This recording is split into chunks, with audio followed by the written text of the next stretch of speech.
Assalamualaikum warahmatullahi wabarakatuh. Selamat datang di pembelajaran IPA. Kali ini kita akan belajar terkait materi pencemaran tanah dan dampaknya bagi lingkungan. Untuk pembelajaran ini, tujuan kompetensinya adalah menganalisis terjadinya pencemaran lingkungan dan dampaknya bagi ekosistem. Oke, kita mulai dari melihat gambar di samping. Nah, gambar di samping adalah gambar pencemaran tanah. Apa sih pencemaran tanah itu? Pencemaran tanah adalah keadaan di mana bahan-bahan buatan manusia atau zat kimia masuk ke dalam lingkungan tanah dan merubah lingkungan dan struktur tanah. Oke, selanjutnya kita akan belajar terkait penyebab pencemaran tanah. Apa sih penyebab pencemaran tanah itu? Yang pertama adalah bahan-bahan yang tidak dapat didaur ulang, seperti botol plastik, kaleng, dan seterusnya. Lalu yang kedua adalah zat-zat kimia, seperti sisa senyawa pestisida yang merupakan sisa dari pertanian. Yang ketiga adalah pengikisan lapisan humus oleh air. Dan yang keempat adalah deposit senyawa asam akibat terjadinya hujan. Nah, selanjutnya saya mempunyai dua gambar.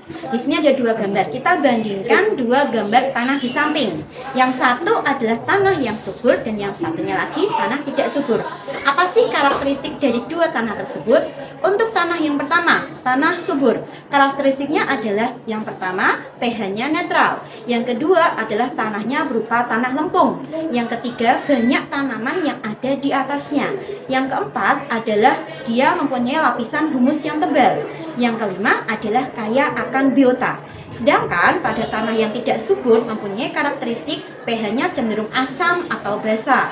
Sedikit tumbuhan yang ada di atasnya. Tanahnya juga cenderung keras. Dia juga sedikit akan biota dan biasanya lapisan humusnya itu tipis.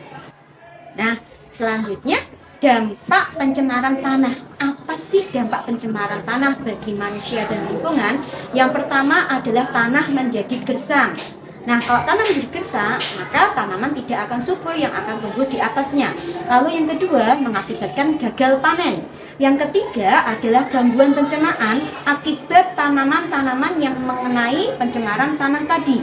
Dan yang berikutnya adalah terjadinya polusi udara karena sampah banyak menumpuk di tanah yang akibatnya sampah akan menimbulkan bau busuk dan menghasilkan polusi udara bagi lingkungan sekitar.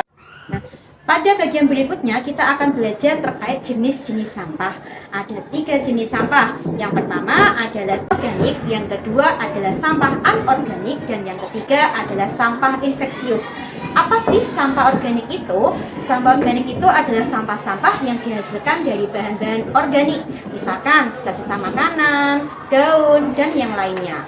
Lalu sampah anorganik itu adalah sampah-sampah yang dihasilkan dari bahan-bahan anorganik, seperti plastik, kaleng, dan seterusnya. Sedangkan untuk sampah infeksius adalah sampah-sampah yang dihasilkan dari hasil buang kegiatan medis, seperti sampah infus, sampah suntikan, dan yang lain sebagainya.